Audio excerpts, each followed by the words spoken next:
आप देख रहे हैं वर्ल्ड, मैं हूं आपके साथ जुबैर अली। इस वक्त दोस्तों इसराइल और फ़लस्तीन की जंग जो है पूरी तरह से जारी है और पूरी दुनिया की निगाह इसराइल और फ़लस्तीन की जंग के ऊपर है दोस्तों। उसी दौरान बहुत सारे मुस्लिम और अरबी देशों ने फ़लस्तीन का साथ दिया तो बहुत सारे देशों ने इसराइल का साथ दिया और बहुत सारे मुस्लिम अरबी देशों ने सीधे तौर पर इसराइल से अपने राजनीतिक संबंधों को तोड़ दिया।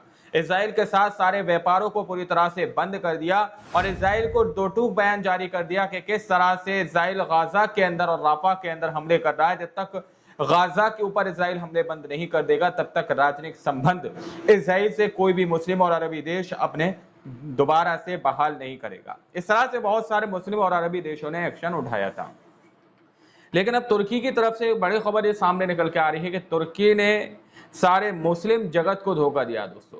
पूरे मुस्लिम जगत को धोखा तुर्की के रजब तैयब एर्दोगान ने दिया है। ऐसे वक्त में जिस वक्त में गाजा और राफा के अंदर इसराइल नस्ल कशी और कत्लेआम जैसी सूरत को अंजाम दे रहा है, जिस पर दुनिया की निगाहें टिकी हुई हैं और दुनिया ये चाहती है कि हक का साथ दिया जाए, लेकिन तुर्की ने सीधे तौर पर कह दिया था कि हम इसराइल के साथ सारे व्यापार को बंद करेंगे, इसराइल के साथ सारे निर्यात को बंद कर देंगे। लेकिन अब दावा किया जा रहा है कि तुर्की को इसराइल निर्यात कर रहा है, तुर्की को इसराइल व्यापार के साथ जो है काम कर रहा है और एक दूसरे के साथ व्यापार संबंध में है इसराइल और तुर्की। देखिए, मैं आप लोगों के सामने एक न्यूज कटिंग रख रहा हूं, इसको देखिए। अग्निवार का ये न्यूज कटिंग है जिसमें यह दावा किया जा रहा है कि पूरे मुस्लिम जगत को धोखा दे रहे तुर्की के राष्ट्रपति एर्दोगान, बैन के बावजूद जारी है इसराइल से व्यापार। दरअसल दोस्तों, जब से जंग शुरू हुई है उसके बाद से बहुत सारे मुस्लिम देश इसराइल के पक्ष में उतरे तो बहुत सारे मुस्लिम देश फिलिस्तीन के पक्ष में उतरे और बहुत सारे मुस्लिम और अरबी देश खामोशी से बैठकर तमाशा देखते रहे।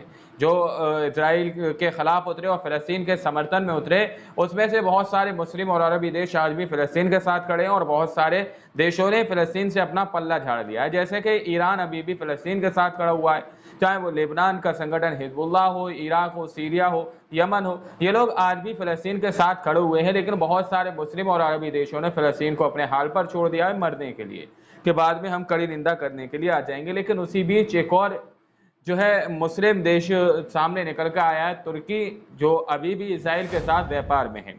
देखिए, इसमें लिखा है कि गाजा में इसराइल के हमले शुरू होने के बाद तुर्की ने काफी आक्रामक रुख दिखाया है। तुर्की के राष्ट्रपति रजब तैयब एर्दोगान ने बेहद कड़े शब्दों में इसराइल की निंदा की है। एक तरफ तुर्की का गुस्सा इसराइल के लिए दिख रहा है तो दूसरी ओर पर्दे के पीछे व्यापार भी चल रहा है। मई में राफा पर हमले के बाद तेल अवीव के साथ सीधे व्यापार को रोकने के अंकारा के फैसले के बावजूद तुर्की और इसराइल के बीच व्यापार जारी है। गुरुवार को जारी आंकड़ों से पता चलता है कि ग्रीस जैसे तीसरे देशों के माध्यम से व्यापार हो रहा है। इसराइल के केंद्रीय सांख्यिकी ब्यूरो CBS के आंकड़े से पता चलता है कि उसने मई में तुर्की से $116 मिलियन का आयात किया, यानी कि इसराइल ने $116 मिलियन का जो है उससे सामान खरीदा और बेचा। हालांकि पिछले साल मई में ये $377 मिलियन का था, यानी बीते साल के इस महीने के मुकाबले ये 69% कम है। लेकिन व्यापार पूरी तरह से बंद नहीं है दोस्तों। इस तरह का दावा किया जा रहा है कि एक तीसरे देश के माध्यम से इसराइल और तुर्की के बीच जो है व्यापार जारी है। एक दूसरे से सामान खरीदा जा रहा है, एक दूसरे से सामान व्यापार किया जा रहा है। तुर्की पूरी तरह से व्यापार इसराइल के साथ बंद नहीं करा हुआ है। ग्रीस का रास्ता चुन रहे हैं जहाज, तुर्की के जहाज ग्रीस के जरिए से इसराइल तक अपना सामान पहुंचा रहे हैं, ऐसा दावा किया जा रहा है। एक तुर्की व्यापारी ने MEE को बताया कि इजरायली अधिकारी ग्रीस के माध्यम से माल को फिर से निर्यात करने के लिए तुर्की कंपनियों को उनके मूल प्रमाण पत्र में संशोधन करने के लिए भी नहीं कहते हैं, क्योंकि इससे लागत और बढ़ जाएगी। हर तरह का सामान इजराइल भेजा जा रहा है, विशेष रूप से वह ऑर्डर पूरे किए जा रहे हैं जो व्यापार प्रतिबंध से पहले किए गए थे। तुर्की के औद्योगिक आधार से निकटता और इजराइल के तुलनात्मक रूप से सस्ते शिपिंग विकल्पों के कारण व्यवसायी ग्रीस का रास्ता लेते हैं। TIM डेटा से पता चलता है कि मई में ग्रीस को तुर्की का निर्यात बढ़कर $375 मिलियन हो गया, जो पिछले साल के इसी महीने के $219 मिलियन से 71% ज्यादा है।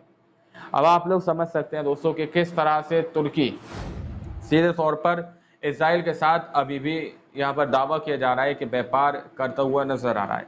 हालांकि तुर्की की कुर्सी अभी खतरे में नजर आ रही थी रजब तैयब एर्दोगान की, जिसमें उनको बहुत भारी मात्रा में विरोध देखने को मिल रहा था और मेड इन तुर्की के बहुत सारे वहां पर गोलियों के छर्रे भी पाए गए थे गाजा के अंदर। जो गाजा के आम नागरिकों के ऊपर जिस तरह से गोलीबारी की जा रही थी, बमबारी की जा रही थी, उसके अंदर तुर्की के मेड इन तुर्की के बहुत सारे गोलियों के छर्रे या फिर बम के टूटे हुए टुकड़े पाए गए थे, जिसमें बहुत ज्यादा हंगामा सोशल मीडिया पर मचाया गया था। और उसके बाद तुर्की के रजब तैयब एर्दोगान ने सीधे तौर पर फिलिस्तीन के लिए आवाज उठाई थी कि जब तक इजराइल फिलिस्तीन को पूरी तरह से उसके ऊपर हमले बंद नहीं कर देगा, तब तक हम इजराइल के साथ कोई भी व्यापार नहीं करेंगे। इस तरह से तुर्की की तरफ से बात कही गई थी। लेकिन अब इजराइल के साथ इस तरह की खबरें सामने निकल के आ रही हैं कि मई में तुर्की ने इजराइल के बहुत सारे ऑर्डर्स को पूरा किया है, इजराइल के बहुत सारे सामानों को इजराइल तक पहुंचाया है ग्रीस के जरिए से। ग्रीस जहाज पहुंच रहे हैं, ये तीसरे देश के माध्यम से इस तरह का व्यापार दोनों देशों के बीच में चल रहा है। दोस्तों, अब जो खबर सामने निकल कर आई है अपने आप में बहुत बड़ी खबर है। इस पर लोगों को थोड़ा इसके बारे में सोचना चाहिए कि आखिर भरोसा करें तो किस पर करें। एक तरफ ये लोग कहते हैं कि हम फिलिस्तीन के साथ हैं, दूसरी तरफ ये कहते हैं कि हम इजराइल को व्यापार कर रहे हैं। अब सोचिए कि आखिर भरोसा करें तो किस पर करें। यह खबर अपने आप में बहुत ज़्यादा शॉकिंग है। इस रिपोर्ट के बारे में आप लोग क्या सोचते हैं, अपनी राय कमेंट सेक्शन में ज़रूर दीजिएगा। मिलते हैं अगली वीडियो में, जब तक के लिए अपना ख्याल रखिएगा।